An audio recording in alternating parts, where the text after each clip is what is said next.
Good morning, everyone.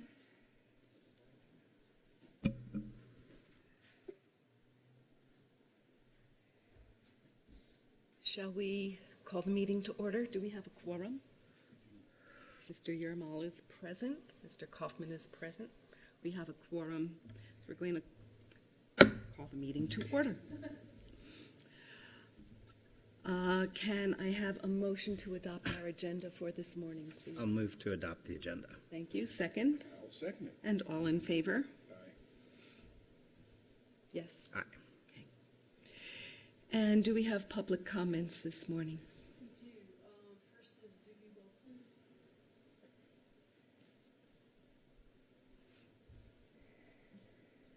Good morning. I had come to the board my name is Zuby Wilson. I'm the chair of the Faculty Senate. By way of disclosure, I'm also a member of the bargaining team. So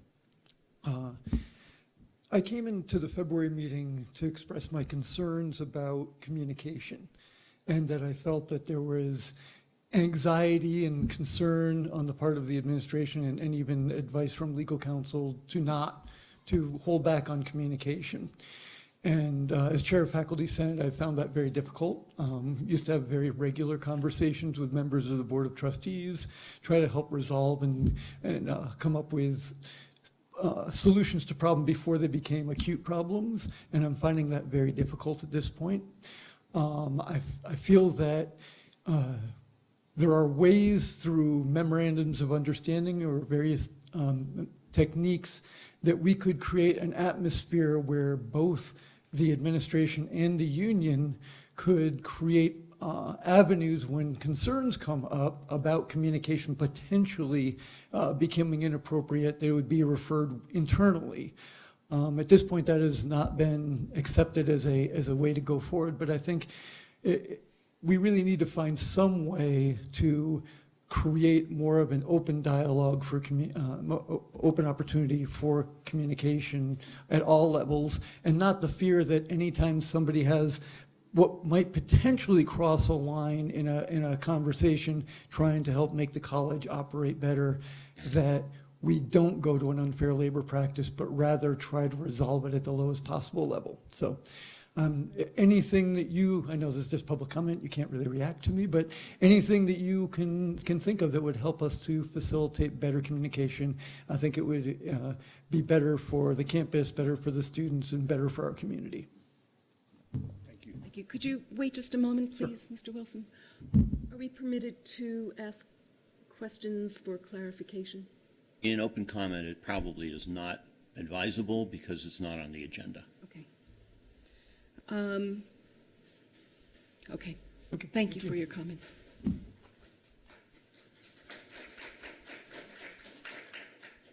Bethany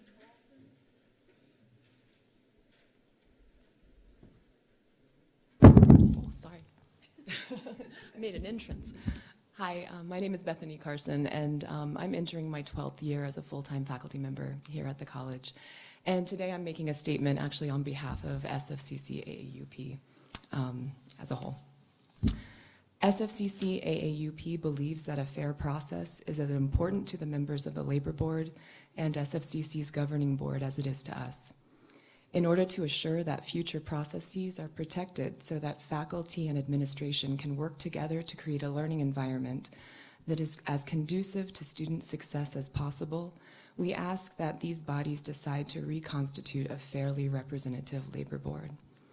If Representative Yermal will not voluntarily recuse himself, we encourage the other members of the labor board to counsel the governing board that he should be removed. In addition, we ask that Agent Kennedy recuse himself in order for the labor board to itself choose an impartial agent. Otherwise, the board should suspend until a fair board is created. To suspend rather than to recuse and replace, though, could postpone negotiations. We would like to recognize that this choice could continue to delay the process of bargaining. We want negotiations to proceed as efficiently as possible, and we would like to believe that the administration does as well. But we want to proceed through a fair process, a value that must be essential to any representative on this board.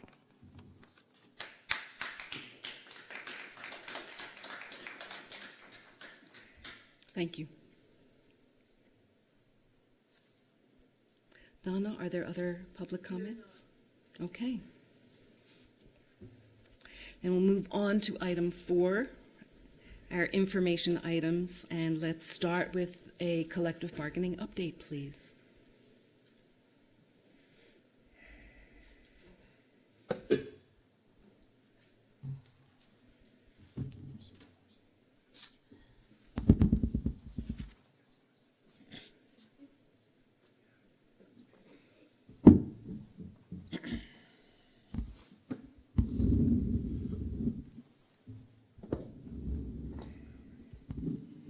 Good morning. Good morning. I'm actually here this morning. The first thing that I would like to say is a clear expression of appreciation for everybody in this room. There's a lot of human capital in here, and I believe that when we let human capital do its thing, we can do incredible things together. So that's the spirit I feel today, and I want you to know it's genuine. I'd like to begin by saying that the team is telling me that they're having some really nice dialogue in the last couple of meetings. And we hope that this will evolve into a pattern, actually, over time. And that exchange of perspective at the table is absolutely invaluable. So I'll let Jerry talk more about the nuts and the bolts of all of that. But that's one thing. Something else I'd like to talk about this morning is that we're a little bit perplexed this morning. The college has made it clear that they wish to ratify this contract over the summer in July.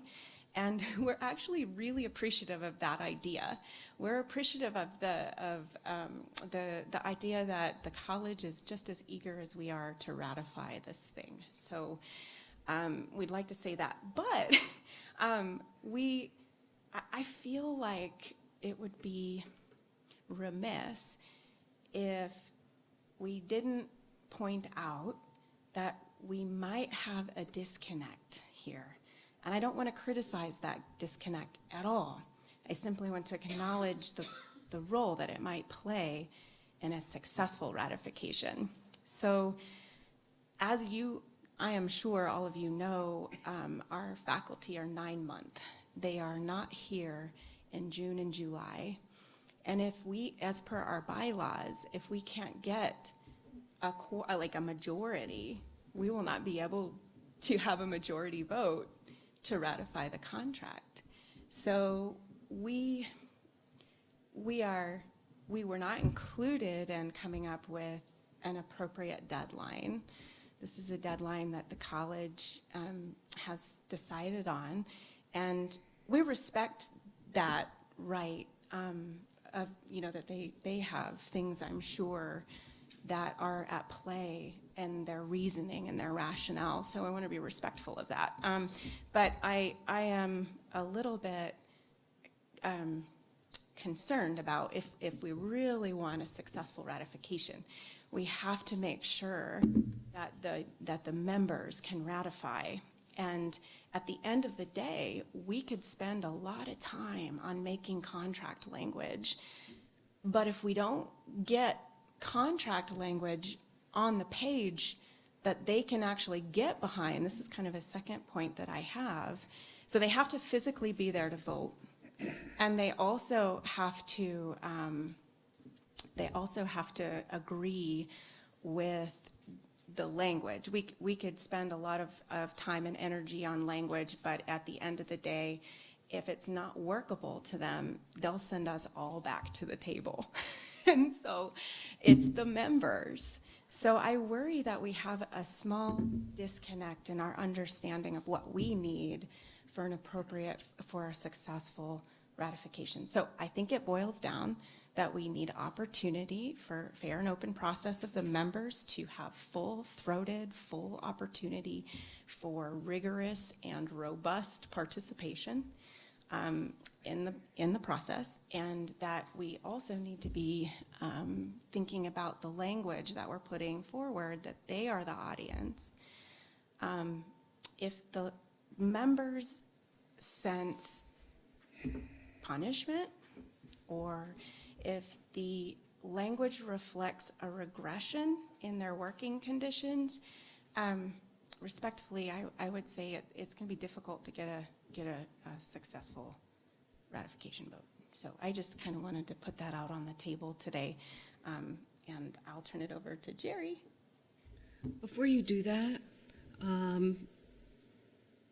I certainly have questions, and my colleagues may as well, about this deadline. Could you share a little bit more about how the evolution of a deadline of a July ratification? I seem to recall that there was a hope that there would be a summertime ratification, and now it's called a deadline.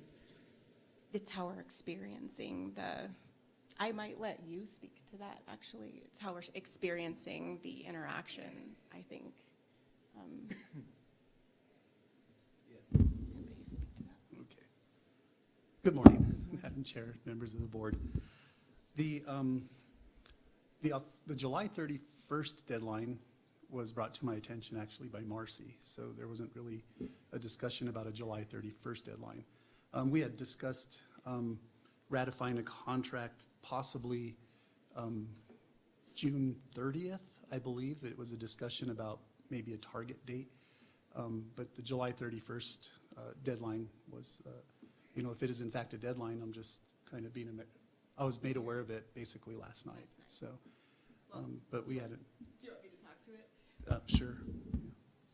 I was made aware that there was a hope on the administration's part, and a goal that there would be a ratification by the end of July, and that actually happened yesterday. So is this a hope, a goal, or a deadline? And if it's a deadline, how was it arrived at, and what are the consequences if the deadline isn't met? So I don't know what Marcy's talking about right now. I don't know what the deadline she's talking about. There was communication early on from the administration that we are hopeful to get something ratified. It's a hopeful date. We can't set a target date for ratification. We have nothing to do with their bylaws and how they get something ratified. I will address the fact that whether people have to be here in person, in my experience, is not true. Just went through a round of ski patrol individuals who ratified a contract. They only work during the ski season and were able to do that via mail, email, by agreement on the parties to vote on their own contract. So I don't think that people have to be in place, and that's something that we communicated before. As far as administrative setting a deadline, the only deadline that we set was a communication early on saying that the fiscal year changes on July 1st. And if folks' wage increases were going to be in place by the beginning of the fiscal year, that we would like to get something done by then, so that there would be time to put those wage increases in place. There's no deadline in terms of, we don't have the right to set that, so I don't know why it was set as a deadline. So is that helpful to you? It's very helpful, thanks for, yeah. As far as ratification goes, in our bylaws, it states that the executive committee, who are the officers, determine what the best method for ratification is. And we have determined that, and I have to say that there has been concern over the years about important decisions being made over the summer when faculty are not here that impact them. And so we feel like if we're going to ratify, it needs to be when everybody can get there, know that it's happening. They need a week to look at the language. So that is, as clarification, that's what's actually in our bylaws. And so I guess my response to that would be, again, we don't have anything to do with that. If that's how you choose to ratify the contract, it's not something that we have an effect on. So what I recommended via email or mail, you can read language over a computer. That's worked in the past for other folks. So that's that's just a recommendation. Okay. And I guess, and I'm trying to get to this shared value that we have of a successful ratification. And so a successful ratification would require, a full voting majority. Are there any other questions specific to the deadline that is not a deadline? So I'm happy that we're able to assist in clarifying that. I do have a question. I'm curious where the term deadline came from. How did that enter the discussion and the vocabulary? I don't know that I've ever seen it called a deadline. Well, you but did. You guys did when you introduced the topic. True. I just called it a deadline. And I think it's because that's how we're experiencing it. Okay, so it could have been a misunderstanding then of, okay, fair enough. Well, this is why I just wanted to sort of communicate some appreciation and clarification. Because it is how we were experiencing. Justin, any questions? Okay, thank you. And appreciate the opportunity for clarification of that point. So Jerry, would you like to continue? Sure. So since our, the last meeting we had on May 25th, we've met four more times. So we met Thursday, June 14th, from 1 to 5, Monday, June 18th, from 9:30 to 4:30, Monday, June 25th, from 9:30 to 4:30, and also Tuesday, July 3rd, from 9:30 a.m. to 4:30 p.m. So we have some future meeting dates scheduled. We have two more scheduled. We have one July 12th from 9:30 to 3, and we also have another one Tuesday, July 17th from 9:30 a.m. to 4:30 p.m. So we continue to provide an agenda to SFCC and, the suggestions for meeting times and so forth to adhere to the process that the board recommended. And it still seems to be working well with coordinating meeting times and promoting discussion at the table. So to date, there have been about 35 articles introduced, and AAUP, and we mentioned this our last negotiation session, we'll be introducing 9 more additional articles coming July 12th. We're also very confident, and it seems like we're on track to have AAUP's full CBA to be introduced July 12th also. We continue to package articles together and introduce articles as a package to help the efficiency of bargaining and negotiation sessions.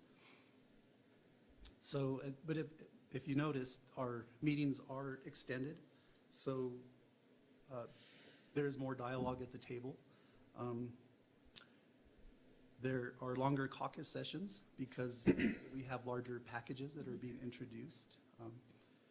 So it seems promising at this point, the dialogue, some of the progress we're making. But after our 13 sessions, we've only TA'd on 4 articles as well.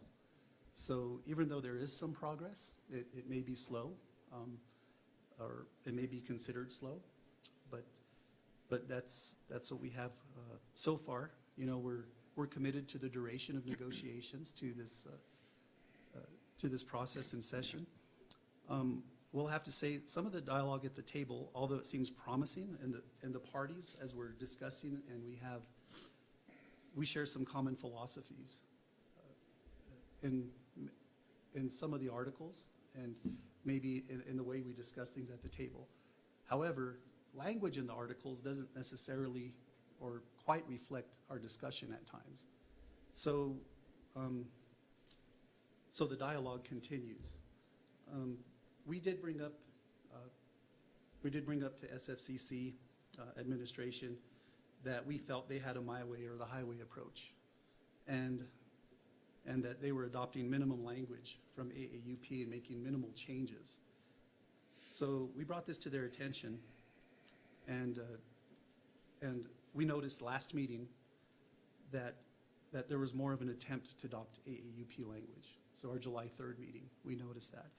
So, since we saw some movement from the last bargaining session, we are hopeful and optimistic that this direction will continue so that we can move forward with negotiations, TAing on some more articles, get our first CBA contract in place, get it to our members so they can review the complete CBA for ratification.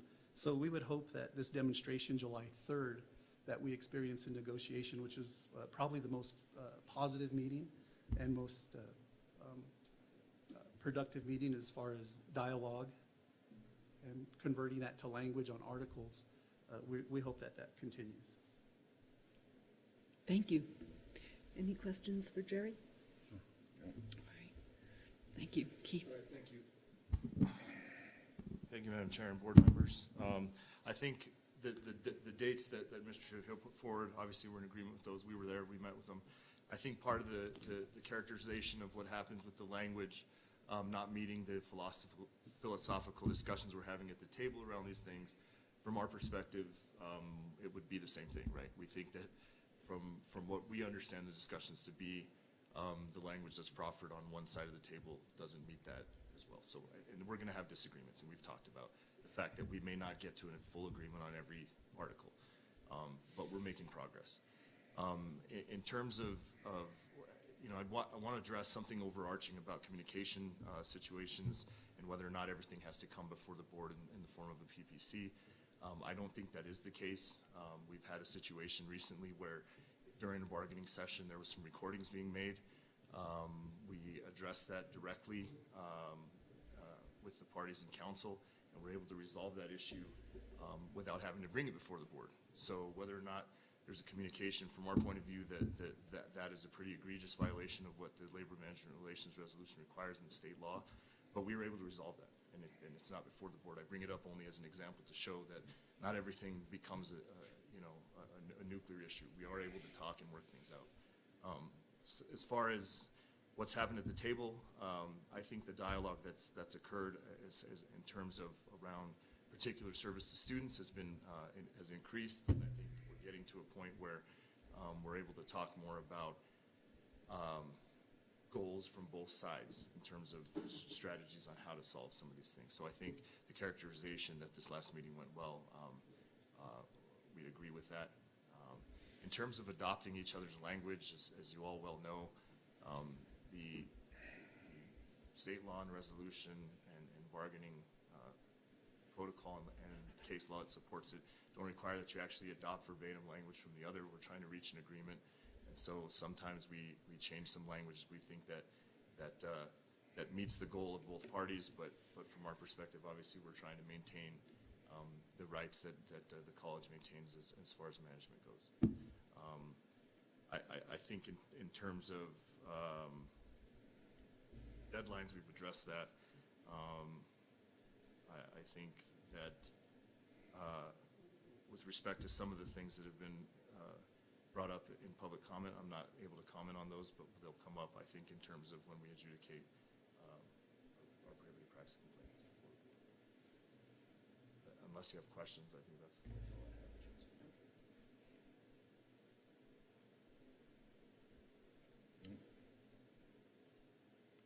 So it sounds like everybody is relatively pleased, satisfied with the pace of negotiations, with the process of negotiations. Is that accurate?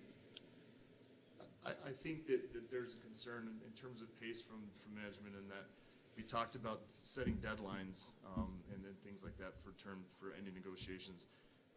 As Mr. Trujillo just said, we're waiting July 12th to get the kind of final proposals that we proffered way back in December 7th. We'll get responses to all of those on the 12th, and I think that'll move in a positive direction so that we can understand how some of those articles that are going to be proposed, those 9 new articles, are going to affect other sections of the collective bargaining agreement, so we can move on some of those other areas where we haven't been able to. And may I assume that each of you is communicating with your respective constituencies throughout the process in some manner? Absolutely, yes. Because communication has come up a couple of times this morning, as a possibility. Perhaps it's already under consideration. And if not, you may want to consider incorporating into your collective bargaining agreement some ongoing labor management process so that you can address issues at the earliest possible opportunity and resolve issues through direct communication rather than grievances. Yes, ma'am, and I think without divulging specifics, because we're not supposed to be doing that, I think the board will be glad to know that that is something that we have not only discussed, but agreed to a process for that.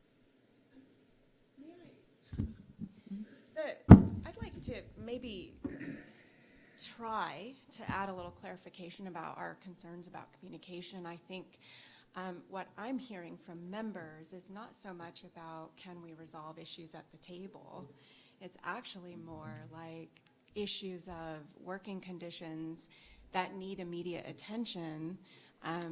This is not a specific example, but it could be an example. Sometimes classes are canceled at the last minute because of low enrollment or something like that, and a member needs to take on another class. And so sometimes how that gets done, the credits are not always equal. Like sometimes there's 3 credit classes and sometimes there's 4 credit classes. And if you're not careful, you're either under or you're over your load. So how do you discuss that? How do you resolve that question?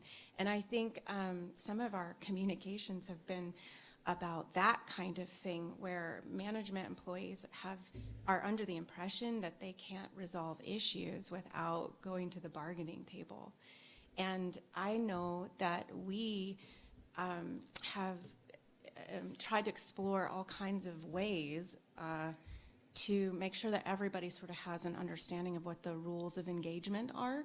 I don't think that we necessarily care how they go. We just want a shared understanding of how to do things while we're negotiating the contract as things evolve and happen on the ground. And so I think that that's been some of what that kind of thing in the day-to-day, what happens when, and it is involving working conditions. And so, and all we have are status quo policies and practices and all of these kinds of things. And we need to be able to talk to each other to resolve matters. Madam Chair? So I don't know if it's like about, yeah.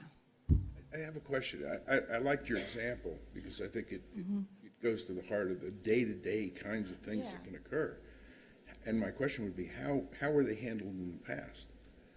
When that kind of situation arose, how was it addressed? We talk to each other. Okay. Was there a policy or a procedure or anything in place that guided that conversation or that created a structure for it? Clearly, it kind of depended on the situation, but you know, we've got a workload policy for something like that we can all look at and talk about. But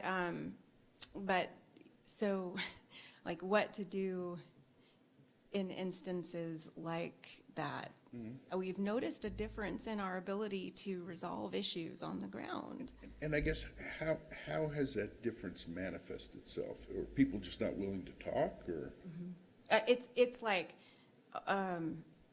it might sound something like, you know, I can't talk to you about that because that has to do with your terms and conditions. These are what my members are telling me, you know, or a dean will say you have to do it this way, but that's not our understanding of, we have a summer settlement actually from last summer when we were determining what the makeup of our unit is, and that's a working document right now, and you know, we had to hammer it out really quickly. We were in a really compressed time frame over the summer, and it's this is not a criticism of the document, it's just that it's lacking some details, and our perspective of what some of the language means versus what, say, a dean or somebody like that is reading it as are not lining up. And so we need to be able to say, gosh, that's not how we understand this.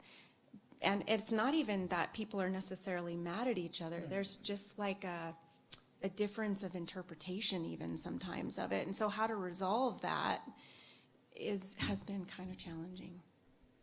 I can see that would be a challenge. Yeah. And you know, my understanding of the process, not specific to Santa Fe Community College, but you have procedures, practices, policies in place, and you made reference to status quo, that things would continue until the contract is established and ratified, that would then overlay the labor agreement to whatever existing material there was. And I don't know from my own experience why, unless the college has some alternative explanation, but I don't know why that dialogue would not continue. From my perspective, I think from the college's perspective, one of the miscommunication issues happened, I think, early on in the process, where there were some policies going through shared governance processes, and some of the union members said specifically, hey, these are affecting our working conditions, we're about to engage in collective bargaining, maybe we should hold off on making changes. That communication, I think, along with apparently some other folks are saying they can't talk. When we're talking about communication, one of the things, this is the first I've heard of this, but we're talking about communicating here. When Mr. Trujillo and I have an issue and we bring it to the table, at least we address it and talk about it. For instance, there's some issues with contracts, we're talking about a resolution, how to do that. So I guess what I would say is the college's position is that status quo controls, and at the table we've talked numerous times about it shouldn't shut down dialogue. There may be disagreement on interpretation of things, but if these kind of issues come up in the process of these negotiations, if we can help affect that, the folks at the table. So if I know, for instance, that this is happening, there's at least we can raise the dialogue and say that there's not status quo isn't occurring. I also, thanks for that. I also wonder a little, and this is truly, I'm going to put it out there, our summer settlement, it needed rollout, it needed everybody in the same room sort of discussing what it meant, and it changed some of our old status quo, the stuff that we're all really used to. It's a little different than what's in policy. And so to have a clear working understanding on the ground of this new document has been kind of like, we need to have a shared understanding of how it's to be interpreted, you know, and so I think that's been some of it. And so I look forward to, we actually tried to create an MOU to sort of create some guidelines that we could work together when we needed to have a conversation like that for this working document that we share, because it was a mutually agreed document. So we need to have continued mutual understanding and discussion of the details that go with it, because, like, for example, ordering books or building a schedule, there's a whole process that goes into that, and who does the actual calling of the people who are going to, and who does, you know, the whole thing. And there are varying perspectives on the different aspects of it from all parties, both sides. It's not, again, it's not meant to be a criticism. It's just sort of a statement and an acknowledgement that we need to be able to communicate. And I think in Faculty Senate, perhaps I'm a regularly attending member. I think sometimes we've experienced that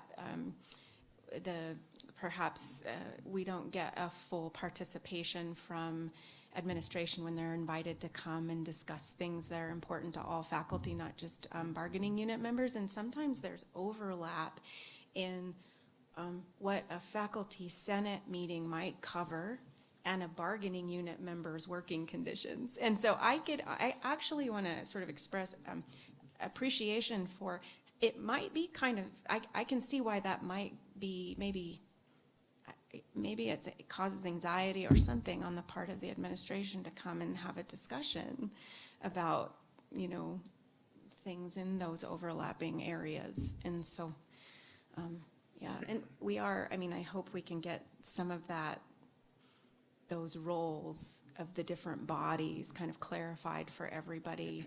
It's a great discussion to be having, I think, so that we're all clear and that the bodies continue to function in shared governance the way that they're supposed to. So I hope I've characterized that appropriately.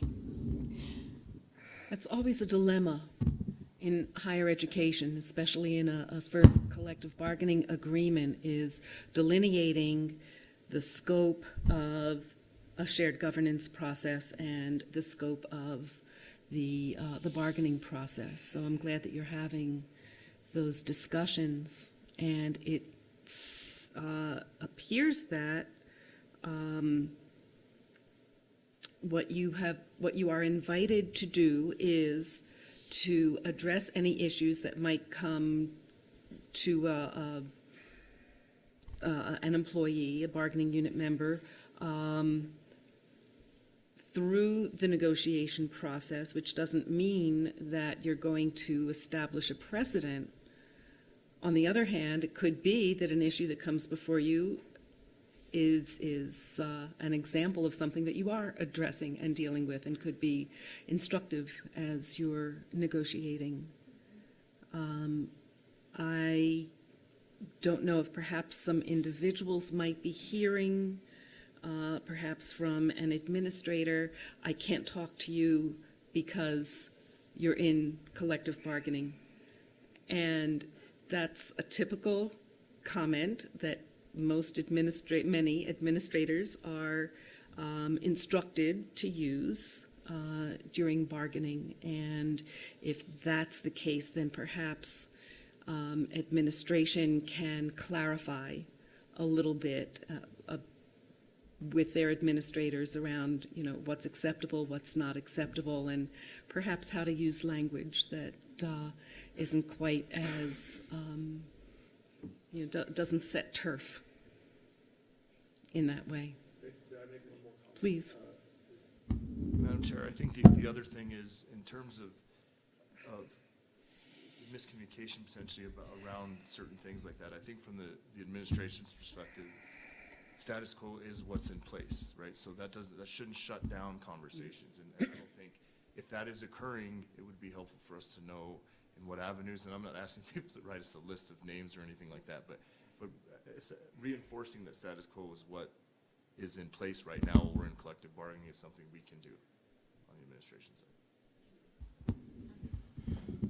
What about clarifying a new status quo? How are we, because we have a brand new status quo with that, It's been in place summer for settlement. years, so I I wouldn't know, call it but, brand new. well, And that I was would though. negotiated by the parties themselves, right? That Correct. didn't have an involvement from Right.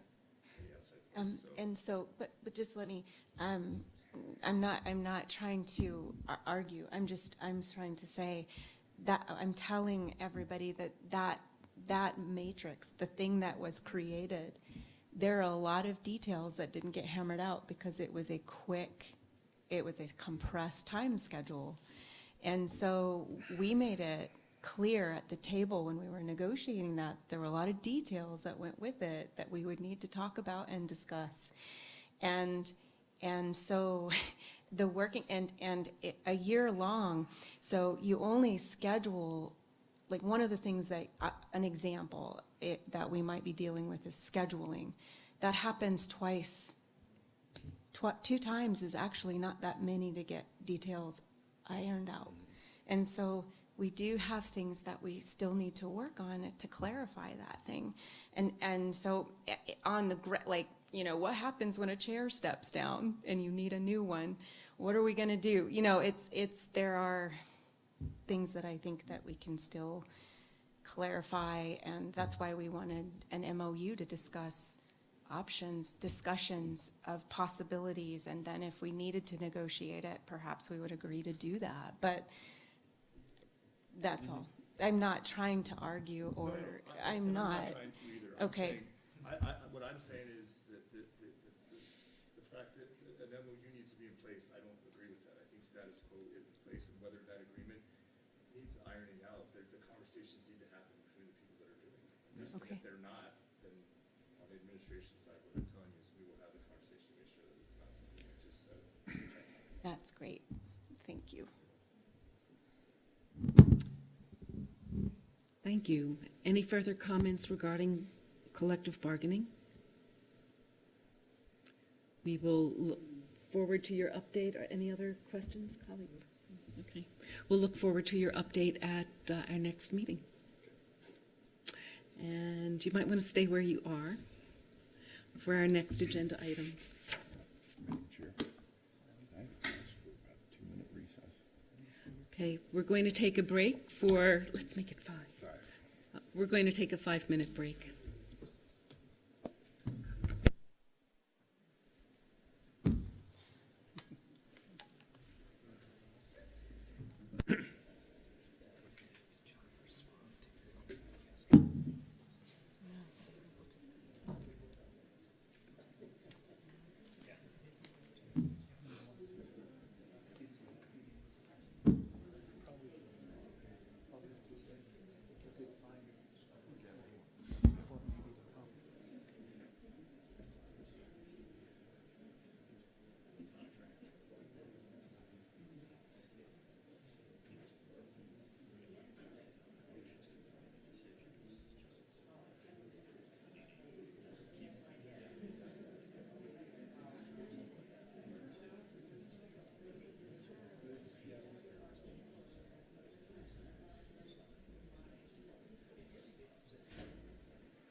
still from vacation.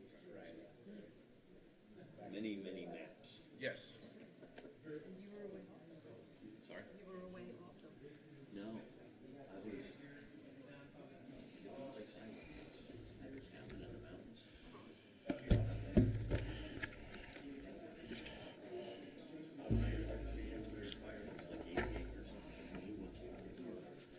The Sardines Canyon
It's really frightening stuff.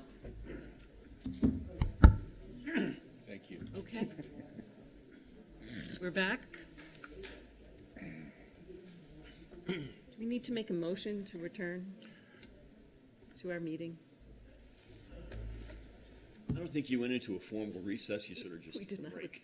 So you didn't move to close the meeting, so That's I don't true. think you need to move to open it again, Thank you. if that's acceptable to you. Okay, so our next item, 4B, is discussion and possible action on scheduling of hearing on prohibited practice complaint and cross-complaint. So thank you for remaining, and would you like to introduce yourself, please? Madam Chairman, members of the board, James Montalbano from Utes in Valdez on behalf of the union, and we're the ones who filed the answer to the PPC. Okay, thank you so much, and pleased to meet you. Welcome. Okay, so we have received a prohibited practice complaint. We've received the cross complaint. Now, our understanding is that the 45-day requirement for scheduling would start anew from the filing date of the cross complaint. Is that everybody's understanding, or? Well, I just want to raise one issue, Madam Chair, that the answer to the cross complaint that would be filed by SFCC is actually not due until Monday. Correct. So I just wanted to bring that up in terms of time. Right. So, and will we be receiving a response? Yeah, yes, ma'am. Okay, thank you. So in terms of our scheduling then, our understanding again is that we would schedule, that we need to schedule within 45 days from the date of filing of the cross complaint, which is 5/24. That's not correct. Madam Chair, Help me with that. I think it's June 15th. I'm sorry, I'm looking at the original, aren't I? Is that correct? And if I may. June 15th, sorry. One other comment, Madam Chair, and I think this is a matter of interpretation in terms of when we talk about scheduling in the 45 days. I just want to be clear that that means that within that 45 days, the hearing has to be scheduled, not that the hearing is scheduled within the 45 days. That's the clarification I just wanted to put out there. Does that make sense, the question? My reading is a little bit different, that we have to schedule within 30 days. Schedule within, We have to decide on the date. Yes, The that's- language is awkward, isn't it? We have to decide on the date within 30 days, but that the scheduling, the hearing needs to be scheduled within 45 days. Could you clarify that for us? It's Rule 3.6 of the rules of the Labor Management Relations Board, and what it reads, and I have it in front of me, is the board shall set the hearing or dismiss the complaint within 30 days of filing of the complaint. A hearing shall be scheduled within 45 days of the filing of the complaint. And of course, that's subject to the parties agreeing to extend deadlines or the board acting to extend deadlines if that seems to be appropriate. Those are fairly short timelines. We could do it, maybe, depending on all of our schedules. Is there a preference that we extend from the parties? I think if we're going to set the hearing within 45 days, we may need to extend based on the time of the year, but that's the college's position. But until we know what dates I think that may be available, I think we can address it better at that point. Does that work for you? I think that's a good understanding, Madam Chairman. We have a complaint and a cross-complaint. There may even be some briefing that needs to be done. I think if we can start the scheduling process, and if we need to go past 45 days, I don't think, especially considering the summer situation, we could go into the fall. Okay, so colleagues, what is your desire regarding scheduling?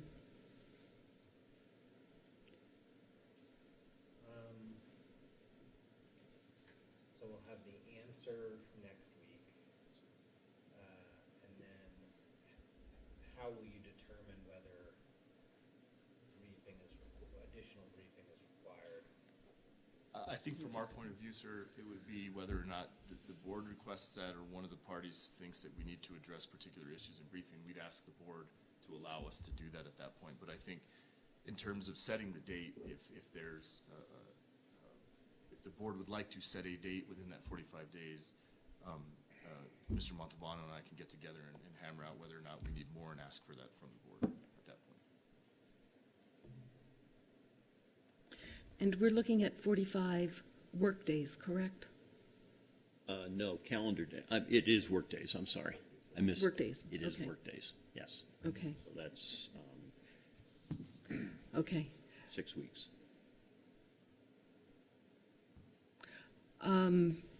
6 weeks from the 15th of June.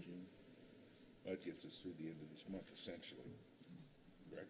Yeah, so we're going to need to.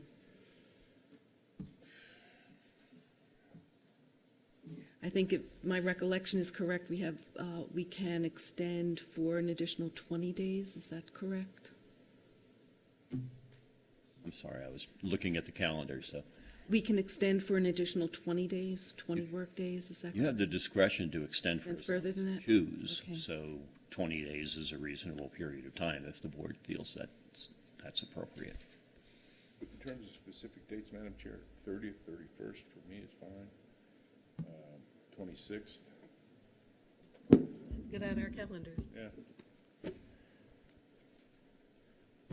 Actually, I'd say the 30th, 31st would be the dates. We are unavailable at the end, through July. I'm sorry, sir? We're unavailable through July. Oh, okay, I can also give you some blackout dates, and I'm sure yeah, Mr. Muir can too. because August is wide open, mostly.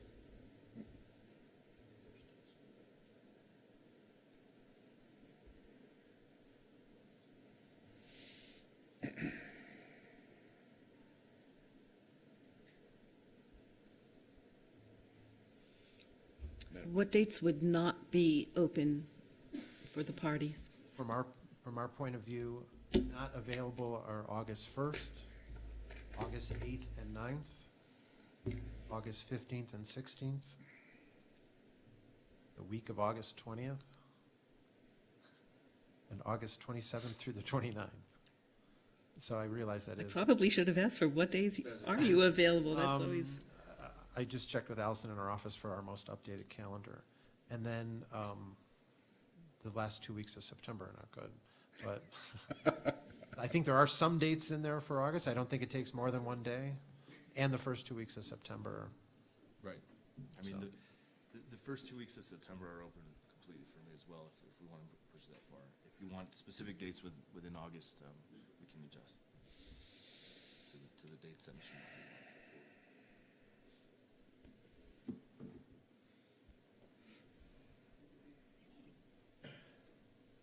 And it also might to help to schedule on a Friday, I'm told, because of the fact that there's no classes. It's less likely Or that fewer classes. there are. I mean, besides. How about August 10th? That would just be a bonus, I guess. August 10th? August 10th? That's our next board meeting. we could use that time for the hearing and reschedule the board meeting. It might be easier to do that. Well, or we could hold our meeting in the morning and hold the hearing in the afternoon. 15 days each. If we held the hearing on August 10th, would that give everybody sufficient time for a briefing? I think given today's date, it'd be pretty close, but I think, if we need to get it done, we can.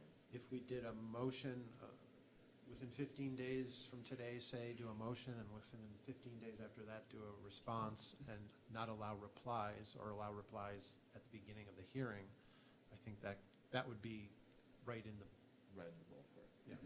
But the extra, like I said, if we pushed it into that second week of September, that might allow for some flexibility with those dates in terms of briefing schedules. But we'll make it work if we need Understood. it. The next board meeting, September 14th, is that our next board meeting? Yeah. The 10th is the next. board meeting. August 10 and then the next one, Yes. September 14th. Right. I think, yeah, it's just the week of September 17th. The board could also set the hearing for August 10th, and there could be a decision made to just postpone it to the 14th of September, too, the hearing itself. I have some scheduling problems in September, so. Yes, so do I. For the August date too. I think that would be my preference. Which, August 10th? that works for me. Works for you, works for you. Let's aim for August 10th. And a 9 a.m. start time. And briefs would be due 3 days before the hearing, do I remember that correctly? I don't Or remember. is there anything in there? The rules don't have a specific deadline for filing briefs prior to a hearing, so you have the discretion to decide when to ask for those. If briefs are filed, normally you would schedule them in such a way that there would be a brief and then a response. Mr. Montalbano talked about reply briefs, and it would be my recommendation to you that you don't allow reply briefs because it simply extends the process out. So there should be a brief and a reply or a response by the parties, and you should set that schedule ahead of time. So I would propose that you have all the briefing completed at least 5 or 7 days prior to the hearing so you can consider it. So we can request the briefing be completed by August 3rd?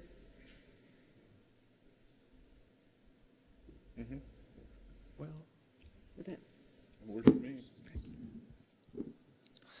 okay. I'll say it. May I? Please. Madam Chair, members of the board. I think we'll get an answer on what is the 10th or the 9th. We'll get an answer on the 9th. Say 15 days from that is the 24th to maybe file motions. And then 15 days from that would be the 7th or 8th. What if What if they were maybe due Monday or Tuesday before the meeting?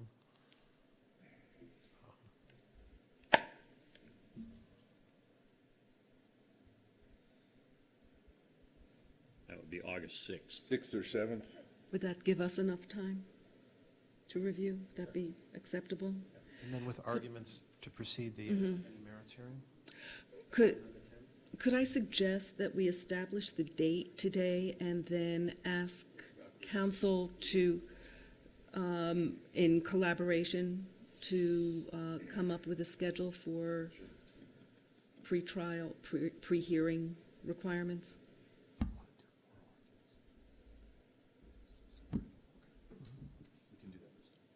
Okay, is that acceptable? Are you asking whether the parties would decide the briefing schedule? No, Oh, okay. no. If you would coordinate the briefing schedule in consultation with the parties, Certainly, if you wish. Okay. Absolutely. as well as any other pre-hearing requirements. Madam Chair, the one caveat I'd offer to that is we discussed the 6th, 7th as dates for the board receiving briefs and so forth. I mean, if we're going to hear it on the 10th, I don't want to get it after the 7th. Right. Need some time to review this stuff.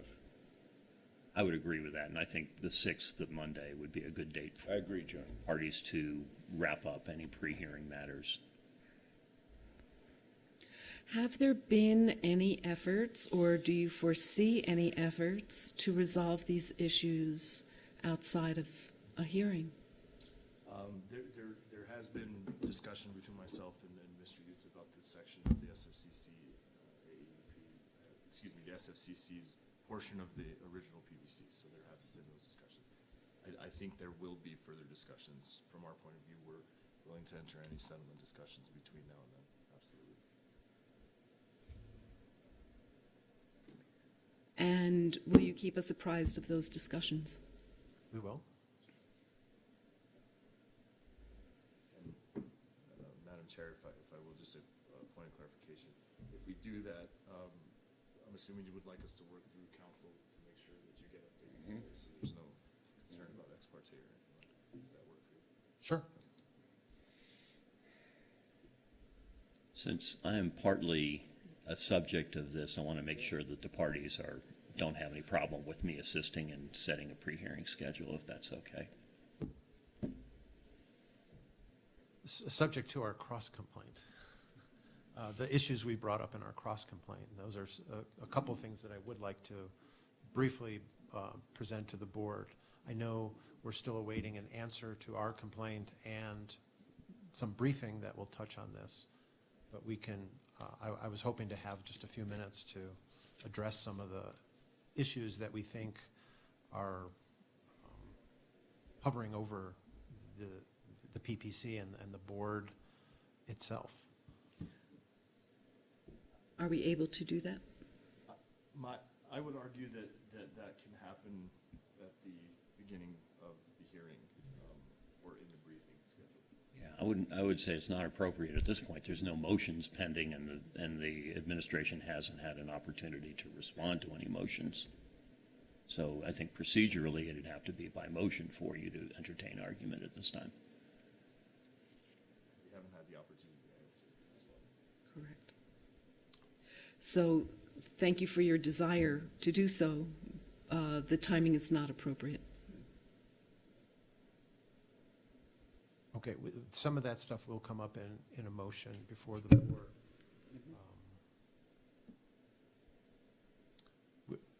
But we will note, and it was brought up in public comments, that we would ask for this, in this PPC process, we would ask Mr. Yermal to recuse himself at the very least.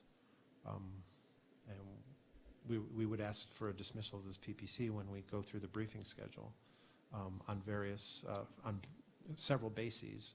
But we just don't believe Mr. Yermal is able to serve this board when it comes to matters involving the union and matters, frankly, involving the college and the college's council. So we would we would ask at the very least for him to recuse himself. And like I said, we would follow up the other issues on, in matters of briefing. But we think the New Mexico Constitution is very clear and case law is very clear that it's not just a blood relation, it's a relation by affinity, which is clearly the case here. And that is improper, and it's not that there's actual bias involved, it's the appearance of bias. Are you presenting your case at this point? Or? No, I'm just sticking to the issue of recusal. And I'm just offering the opportunity for that to happen. And the response I'd have to that, Madam Chair and members of the board, is I think that there's going to be a disagreement on exactly what, obviously, the case law says and what it supports. So having that argument at this point, I don't think is appropriate. But as Mr. Montalbano stated, whether a board member recuses themselves is up to the board member. So we'll leave it at that. Thank you for your comments. Colleagues, do we have any other questions regarding this item? No. Okay, Not for me. okay, and we shall move on. Thank you. Madam Chair, do we need a motion to set the date of the hearing?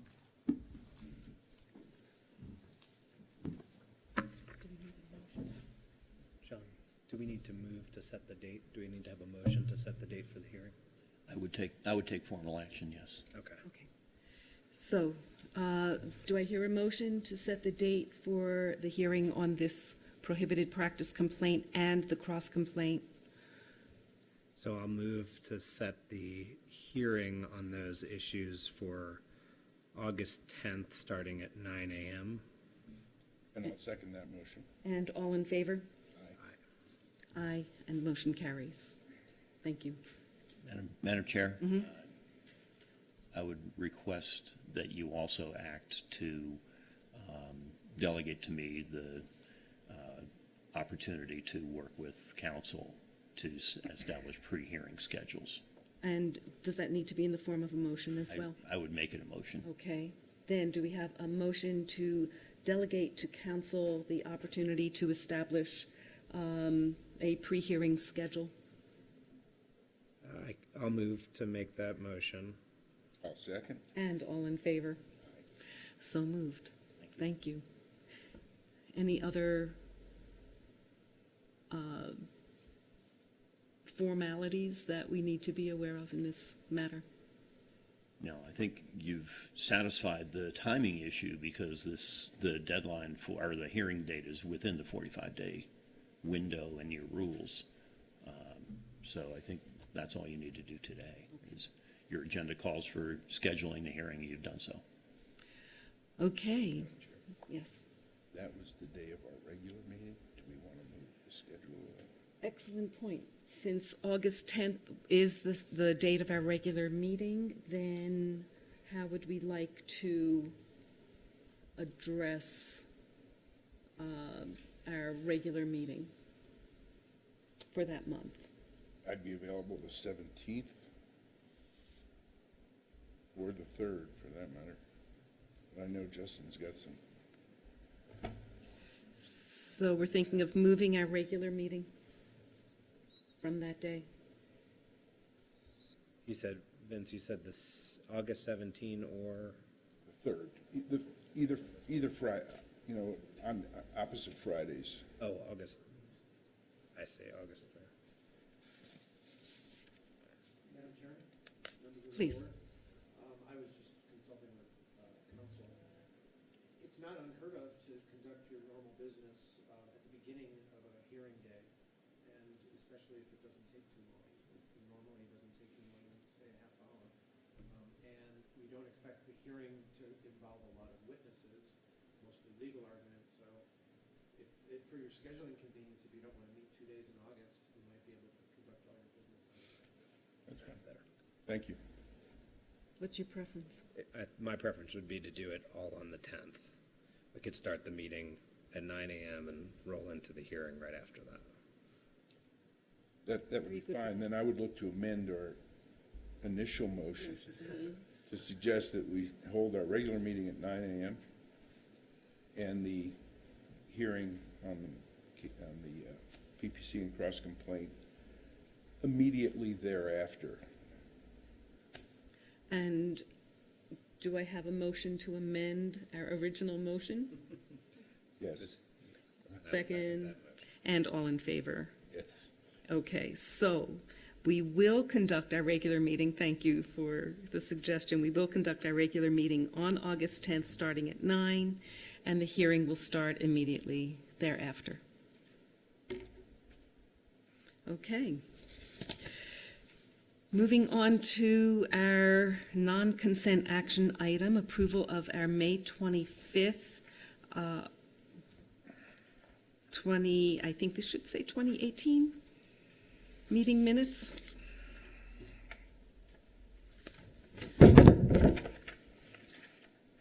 And the minutes do say 2018. Yeah, no, that's okay. Just in a momentary time warp. The minutes correctly state May 25th, 2018. It was just an error on the agenda. Do we need a moment? Has everyone had an opportunity to review? I'll move to approve the May 25th, 2018 minutes. I'll second that motion. And all in favor? Aye. Aye. So the minutes are approved. And may I have a motion to adjourn? Also move. I'll second the motion. All in favor? Aye. Aye. Our meeting is adjourned. Thank you all for your participation and for your interest.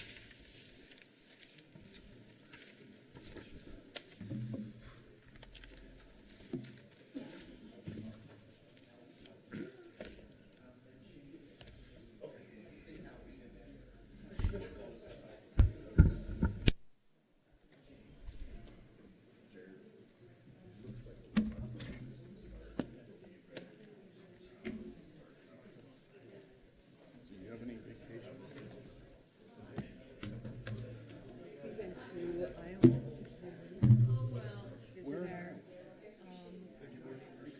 Thank you, sir. See you soon. Iowa City, Carlville. Our son is a resident at the University of Iowa. Hey, you're welcome. Thank you, Jerry. Thank you, Jerry. See you again. So that was it. Yeah. My next vacation is a trip around the world, staying right here in Santa Fe. We do football market When is that? next weekend. Oh, wow. Okay. Cow, it's next Cool. weekend. Yeah. I have a few things to do. Bet you do. James, what's up? This is what retirement looks like? Oh, yeah. Just trying to keep things busy. How you doing? Yeah, you're welcome. Nice to meet you. Still dealing with the city and all? How'd that M-Series MOU and all that, is that? Everything's worked out. Yeah, thanks, that was one of your last staff.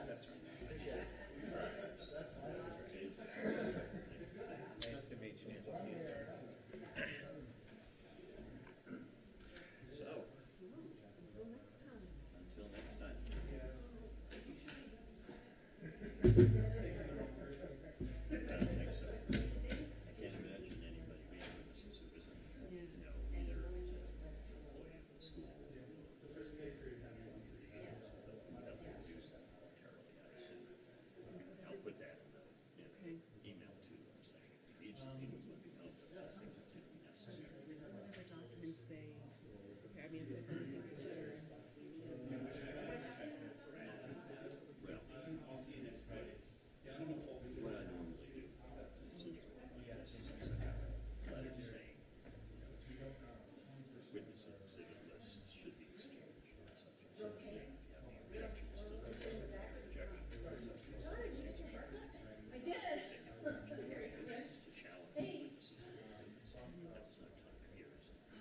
I assume they'll file motions.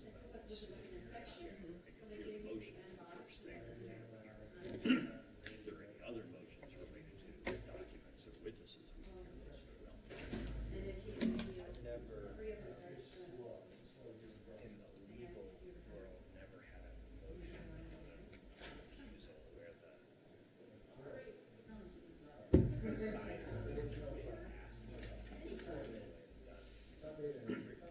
So I guess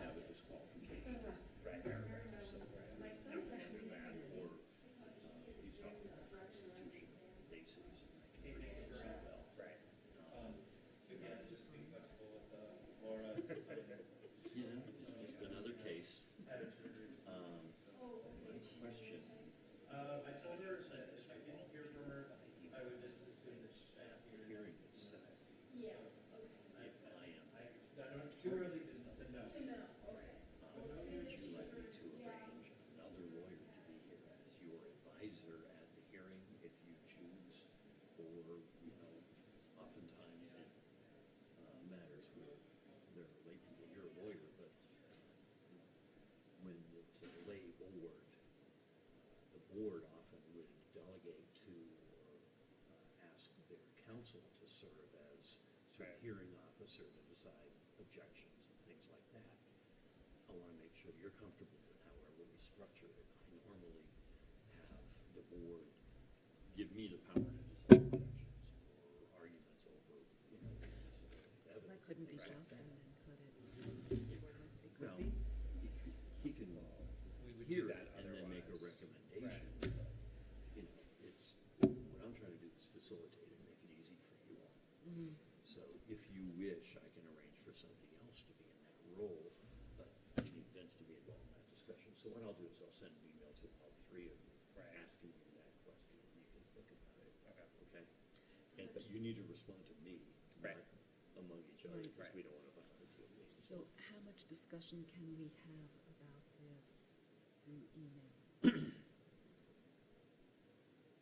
If it's not making a decision about something that would come up at the hearing, then you're probably okay. I mean, procedural scheduling kind of stuff is okay, but you can't make substantive decisions by email.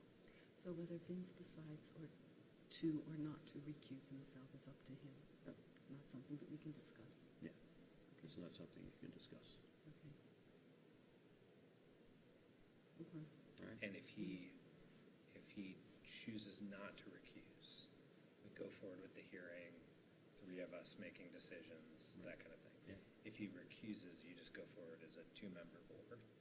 Or do we need to, I can't remember what the rules say about. I'd have to look at that. I don't remember what the rule says Yeah. about it, but, Well, the quorum, I had asked about that, and you said the quorum was just necessary for a public meeting. Right. But not for a hearing. I'll look at it to Okay. see. I haven't really thought about that or looked at the rules to see what the implications might be. Okay? What's your feeling, Justin, about having an additional attorney? Well, I think we can't really, you want us to talk directly to you about that, or is this Or we can okay? Well, talk it's going to be, they're going to file motions. Yeah. And so it's going to be a motion you're going to hear. No, I know, but you're going to send an email to the three of us that Yeah. says, hey, given that I'm the target of one of the issues, Right. would you prefer that I appoint some other lawyer to serve in the counsel present, role yeah. rather than me? My initial reaction to that is I think that probably makes sense, as annoying as that is from a logistical standpoint. Like, I view it from as the appearance of impropriety, which is the way you're looking at it. So when you're challenged, you just get out, whether it's right or wrong, Right. because that way what we're doing is clean versus not. Yeah. But, so I think that's my preference, but it seems unnecessary, but it seems like Yeah, it makes sense to me. It's actually. careful. it's careful, It's yeah. careful. Yeah, it just gives nobody the opportunity to say, you should have, right? Right. Or we should have. Or there's any influence or whatever, you know, Yeah, that's I- the, Although you would appoint the, Well, whatever, yeah. I would suggest to you that, and this would be an action you would take at the beginning of the hearing, is actually empower someone else to be your advisor during the hearing Right. until that matter is decided. do you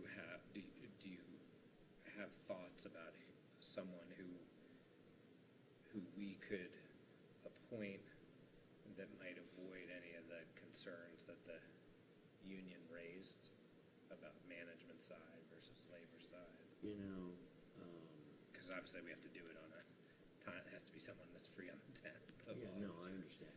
I haven't thought about it. Okay. I have a thought. A person that I would consider is Amy Yeager. I don't know if you know Amy. She's counsel for the PEC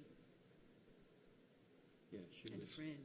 yeah, she was also in-house counsel at Santa Fe, right, Yeah. for a little while? Yeah. Okay.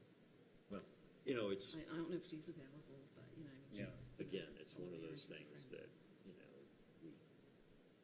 we can discuss. Yeah. Or, you Okay. know, you can let me know your thoughts about it. I haven't thought of anybody, I just, you know, just making raise a it now, suggestion yeah. to you Probably is something be that came up prudent. now, Yeah, so, anyway, yeah. okay? So thank you for helping us especially yeah. walk through this. because Yeah. it could be a little bit of a minefield. I mean, you know, Montalbano, yeah. Montalbano. You know, after being told, no, now's not a good time to have this conversation. Right. You know, just went right ahead anyway. Well, it's true, I mean, but Should I have stopped him? well, no, I don't, I mean, it was inappropriate. It is confusing because because their position as Vince should not be hearing this. That needs to be raised immediately, right? Like it needs to be raised before, in court, if you were to have a problem with the judge and allege that the judge were biased, the judge would just disappear. And then but we're in a position now where all three of us are gonna get these motions, they're gonna say a bunch of stuff in them. And then Vince is gonna make a decision, which is awkward. It should be, it happens, I guess, this is the way this works. But I get where he's coming from, but you did tell him, don't argue your case, and you went and argued this case, so it's tricky. And then Vince said, are you arguing this? Right, right. It is awkward. Yeah. But it's not unusual. I mean, this kind of stuff happens all the time. You know, judges are asked to recuse themselves or disqualify people who are appearing before them, that sort of thing. I mean, what they could have done is rather than just putting in a cross-complaints file motion Right. with their Wouldn't answer. that have been cleaner? Yeah, it Because would, but now that's not it's what they just all did. this, it's like mitote, all over the place. I mean, it's, All this. we're Monday morning quarterbacking what they're doing, Yeah. and I'm not sure. If they had filed a motion separate from answering the issue that the school brought